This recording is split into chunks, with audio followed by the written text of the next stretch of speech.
James, welcome back. I am so glad you are here. We are in part 9 of our series on grace. This is a 30-part series.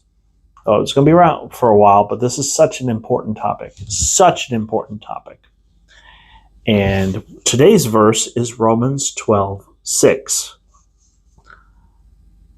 We have different gifts according to the grace given to each of us. If your gift is prophesying, then prophesy in accordance with your faith. There's 2 key points that you've got to understand. Number 1, you are not meant to be someone else. Thank God for the gifts that you have. And number 2, you are given grace. Now pass that grace along to other people. Richard Blackaby, in his book, Putting a Face on Grace, said this: when you fail to recognize how much God has given you, you will not live a life of gratitude. Now let's go back to Romans 12. Look at the context that verse was in. I'm going to read verses 3 through 8. I will put it right here. For by the grace given to me, I say to every one of you, not to think more highly of yourself than you ought to think, but to think with sober discernment, as God has distributed to each of you a measure of faith. For just as in one body we are many members, and not all the members serve the same function, so we who are many are one body in Christ. And individually we are members who belong to one another. And we have different gifts according to the grace given to us. If the gift is prophecy, that individual must use it in a proportion to his faith.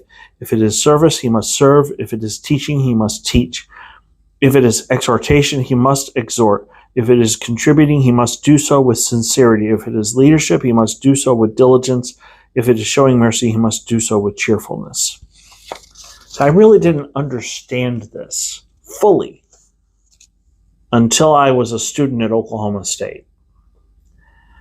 Now, I took a summer class.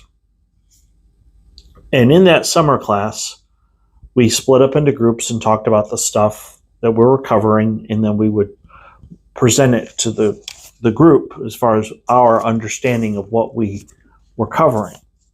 In my small group, there were 2 athletes. One of them was Clay Coe. He was a defensive tackle, was 6'3", 295, big guy. Really nice guy, but he was a pretty big dude. Also, sitting next to him was Terrence Crawford, who played basketball. He was 6'7", weighed 230. I remember him distinctly because against Texas one game, IMAC, our main center, got in foul trouble, so TC, as everybody called him, had to guard this 7-foot center from Texas. And what he did is he basically got in front of him and jumped up and used his vertical to keep the Texas player from getting the ball. Both of them great athletes. But you know what else they had in common? Neither one of them liked talking in front of the class. So guess who got to be the group spokesperson? Me. That's right.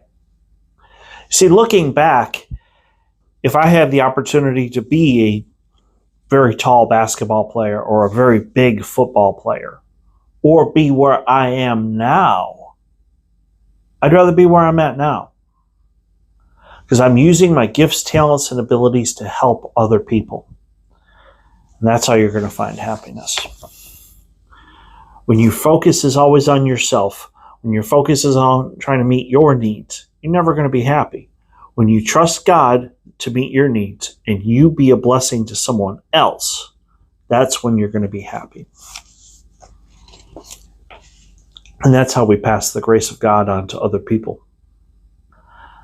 So, if you are new to the channel, please hit like and subscribe.